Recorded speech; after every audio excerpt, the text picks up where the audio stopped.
हाँ भाई, राम राम। बात करते हैं आज टेट की। काफ़ी बच्चे भाई, काफ़ी स्टूडेंट काफ़ी समय से वेट कर रहे हैं, इंतज़ार कर रहे हैं एज टेट की परीक्षा के लिए। तो काफ़ी बीच में डेटें भी आई कि अब हो सकता है या इस महीने में हो सकता है।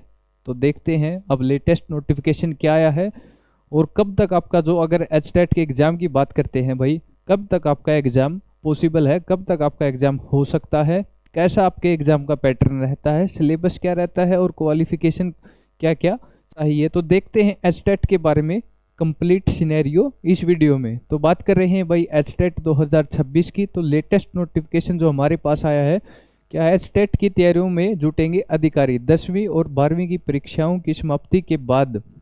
यानी कि जो ये 10वीं 12वीं की परीक्षा है भाई, अभी समाप्ति के बाद, 10वीं और 12वीं की परीक्षा की समाप्ति के बाद अप्रैल और मई में अधिकारी हरियाणा अध्यापक पात्रता परीक्षा की तैयारी में जुट जाएंगे। तो क्या है भाई, अप्रैल और मई में अधिकारी हरियाणा अध्यापक पात्रता परीक्षा की तैयारी में जुट जाएंगे। अप्रैल और मई में बोर्ड एचटेट कराएगा। तो ये कन्फर्म है भाई, कराएगा। यानी कि जो लेटेस्ट नोटिफिकेशन है उसके अनुसार क्या देखने को मिल रहा है कि जो, अगर हम बात कर रहे हैं एचटेट 2026 की, जिसका काफ़ी बच्चे वेट कर रहे हैं, काफ़ी महीनों से जिसके बच्चे तैयारी कर रहे हैं और इंतज़ार में है परीक्षा का। तो भाई अप्रैल, या तो अप्रैल में कोई तारीख मिल सकती है और या भाई मई में कोई तारीख हमें देखने को मिल सकती है। एचटेट की परीक्षा से रिलेटेड अप्रैल या मई में हमें कोई डेट मिल सकती है। जबकि नवंबर में फिर से एचटेट की संभावना रहेगी, क्योंकि साल में 2 बार कंडक्ट होते हैं। तो इसलिए नवंबर में फिर से संभावना रहेगी। नवंबर से पहले इनको एग्ज़ाम करवाना ही करवाना पड़ेगा, कंडक्ट करवाना पड़ेगा, क्योंकि बोर्ड साल में 2 बार हरियाणा अध्यापक पात्रता परीक्षा का शेड्यूल निर्धारित कर चुका है। यानी कि भाई साल में 2 बार एग्ज़ाम कंडक्ट होता है। तो अगला अप्रैल नवंबर में है, तो नवंबर से पहले यानी कि 1 बार कंडक्ट करवाना पड़ेगा। तो पहले करवाना पड़ेगा, तो क्या टाइम सूटेबल रहेगा, अप्रैल और मई।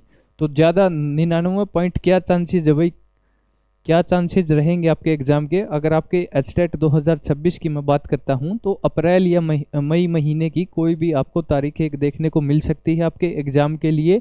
तो ये मान के चलो लगभग ये तय है, क्योंकि आयोग अपनी तैयारियों में बिल्कुल अच्छी तरीके से तेज़ी से जुट गया है आपके एग्ज़ाम को कंडक्ट कराने के लिए। तो अप्रैल या मई महीना आपके एग्ज़ाम के लिए सूटेबल रहेगा। और आयोग ने भी अपनी तैयारियां स्टार्ट कर दी है। आयोग भी अपनी तैयारियों से जोरों से चल पड़ा है, क्योंकि नोटिफिकेशन, लेटेस्ट नोटिफिकेशन जो देखने को मिला है, इसमें एस्टिमेट लग गया है अप्रैल या मई महीने में आपका एचटेट का एग्ज़ाम पॉसिबल है।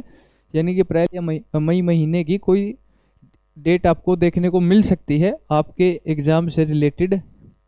अगर हम बात करते हैं एचटेट 2026 की, एलिजिबिलिटी क्या रहेगी, सिलेबस क्या रहेगा, एग्ज़ाम पैटर्न क्या रहेगा 2026 के बारे में अगर हम बात करते हैं। अगर पीआरटी लेवल 1 की बात करते हैं, अगर हम लेवल 1 की बात करें पीआरटी की, तो क्या रहेगा भाई, 12th होनी चाहिए, 50% होनी चाहिए, मार्क्स कितने होने चाहिए, 50 होने चाहिए, 2 ईयर का डिप्लोमा जेबीटी और 4 ईयर बीई आईएड, और 10वीं में हिंदी या संस्कृत, 10th में हिंदी या संस्कृत होनी चाहिए। अगर टीजीटी की बात करते हैं, जो ये लेवल 2 में है भाई, टीजीटी की अगर हम बात करें, तो क्या ग्रेजुएशन होनी चाहिए भाई, डिग्री आपके पास कितने 50% है भाई, और बीएड की डिग्री रिलेटेड सब्जेक्ट, जो भी सब्जेक्ट से आप करना चाहते हैं उससे आपके रिलेटेड सब्जेक्ट की आपके पास डिग्री होनी चाहिए। अगर हम वहीं पीजीटी की बात करते हैं, लेवल 3 की बात करते हैं, तो मास्टर डिग्री इसमें 55% है भाई, ये ध्यान रखना। मास्टर डिग्री 55% के साथ, 55% के साथ है,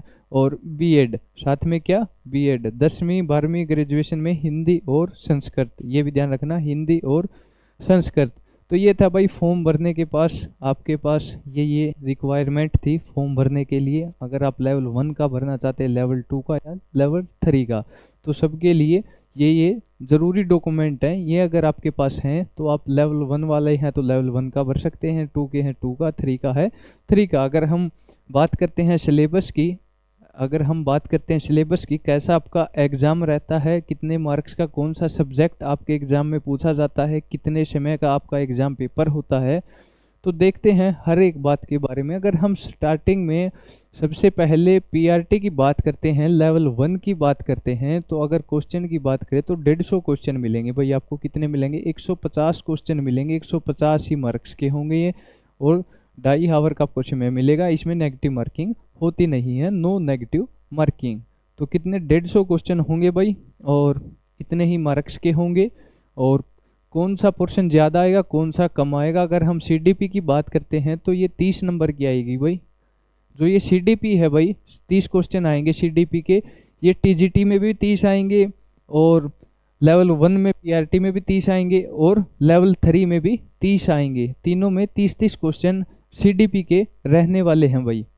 अगर सीडीपी का पोर्शन की बात करता हूँ मैं, तो 30 क्वेश्चन लेवल 1 में भी देखने को मिलेंगे, लेवल 2 में भी, और लेवल 3 में भी। अगर हम बात करते हैं लैंग्वेज की भाई, हिंदी और इंग्लिश की कितने कितने क्वेश्चन कौन कौन से पोर्शन में कहाँ कहाँ पूछे जाते हैं, तो पोर्शन क्या रहता है क्वेश्चंस का, तो देखते हैं भाई। हिंदी के 15 और इंग्लिश के 15। तो लैंग्वेज से 30 क्वेश्चन आएंगे भाई आपके पास। लैंग्वेज से कितने क्वेश्चन आएंगे?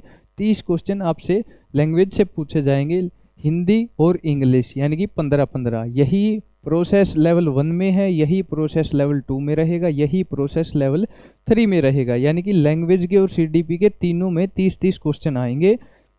सीडीपी के और लैंग्वेज के तीनों लेवलों में, लेवल 1, लेवल 2 और लेवल 3, तो तीनों में 30-30 क्वेश्चन आएंगे भाई। और अगर बात करते हैं आगे, तो इसमें जीएस के 30 क्वेश्चन आएंगे भाई।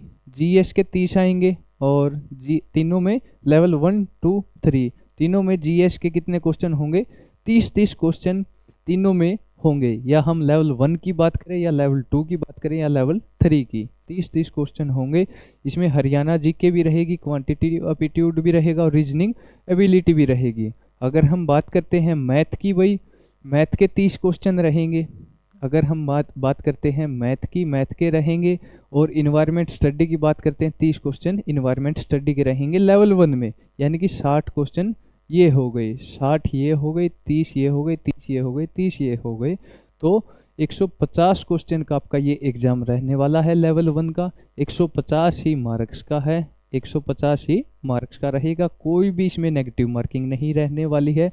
2.5 घंटे का आपको समय दिया जाएगा, और नेगेटिव मार्किंग इसमें है नहीं। अगर लेवल 2 की बात करता हूँ, तो स्पेसिफिक सब्जेक्ट होगा भाई लेवल 2 में। स्पेसिफिक सब्जेक्ट, जिस सब्जेक्ट के पास आपकी डिग्री है, या जिस सब्जेक्ट से आप एग्ज़ाम देना चाहते हैं, तो 60 क्वेश्चन उसी सब्जेक्ट के होंगे। यानी कि मैक्सिमम क्वेश्चन की अगर हम बात करते हैं, मैक्सिमम क्वेश्चन लेवल 2, 3 में कहाँ से आएंगे? जिस सब्जेक्ट से आप एग्ज़ाम देना चाहते हैं, उस सब्जेक्ट के 60 क्वेश्चन उसी सब्जेक्ट के पूछे जाएंगे आपसे। अगर आप 60 क्वेश्चन ये हो गए, 30 ये हो गए, 30 ये हो गए, 30 ये हो गए, तो 150 क्वेश्चन। यहाँ पे भी 150 क्वेश्चन है। यहीं पे भी लेवल 3 में भी सीन ऐसे ही रहने वाला है। 60 क्वेश्चन आपके स्पेसिफिक सब्जेक्ट के रहेंगे, आपके सब्जेक्ट से आएंगे, पर्सनल सब्जेक्ट से आएंगे 60 क्वेश्चन। तो यहाँ पे भी 150 क्वेश्चन, 150 ही नंबर के, और 2.5 आवर, और नेगेटिव मार्किंग इसमें है नहीं। तो ये था आपका सिलेबस, आपका एग्ज़ाम पैटर्न। कौन से सब्जेक्ट से कितने क्वेश्चन आपसे पूछेंगे, किस तरीके से आते हैं, कौन से सब्जेक्ट से कम आते हैं, कौन से सब्जेक्ट से ज़्यादा आते हैं, कितने नंबर का आपका एग्ज़ाम होता है, और नेगेटिव मार्किंग है या नहीं है, कितना हमें एग्ज़ाम में समय मिलता है। तो ये था भाई आपके एग्ज़ाम पैटर्न से रिलेटेड। अगर बात करता हूँ मैं इस नोटिस के रिगार्डिंग में, इस नोटिस के रिगार्डिंग अगर बात करूँ, तो आपका भाई अप्रैल और मई में एग्ज़ाम 100% मान के चलो। अगर बात करूं अप्रैल और मई में आपका एग्ज़ाम 100% मान के चलो, क्योंकि आगे फिर कंडक्ट करवाना है एग्ज़ाम। अगर अब लेट कर देंगे तो आगे वाले एग्ज़ाम के लिए टाइम नहीं बचेगा। तो आयोग ने अभी से तैयारी अपनी स्टार्ट कर रखी है। आप अपनी पूरी तैयारियां रखें। जिस भी सब्जेक्ट में आपकी वीकनेस है, उसी पे ज़्यादा फोकस करें, उसी पे ज़्यादा से ज़्यादा उसको समझने की कोशिश करें, थ्योरी करने की कोशिश करें, या प्रीवियस ईयर उस सब्जेक्ट के लगा के देखें। क्योंकि आपके पास 1 या 2 महीना लगभग अभी वर्तमान में आपके पास है, तो या 40 या 50 दिन आपके पास आराम से हैं। 30 से लेके 50 के बीच में आपके पास ये दिन रहेंगे। तो आप अपने, अगर कोई सब्जेक्ट अभी भी आपका वीक है, तो तैयारी कर सकते हैं। अभी वर्तमान में आपके पास समय है। जो ये नोटिस है, इसके रिगार्डिंग हम बोल सकते हैं कि अप्रैल या मई में आपका एग्ज़ाम 100% रहेगा। तो आप अपनी तैयारी ज़ोरों शोरों से और भी ज़्यादा मन लगा के स्टार्ट कर दें।